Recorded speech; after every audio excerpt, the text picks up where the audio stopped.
da Allah mu gaya mu duk wanda za mu iya gaya wa duk wanda za mu iya gaya wa mu gaya mu ya kiyaye zina mutum su yana da wuri zai iya tashi bayan shekara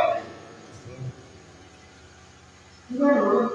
alfahari ne ga shi ana yi na da nasaba babban nasaba ta da zama ta masu yawa yanzu da ta fasa nasaba tana rushe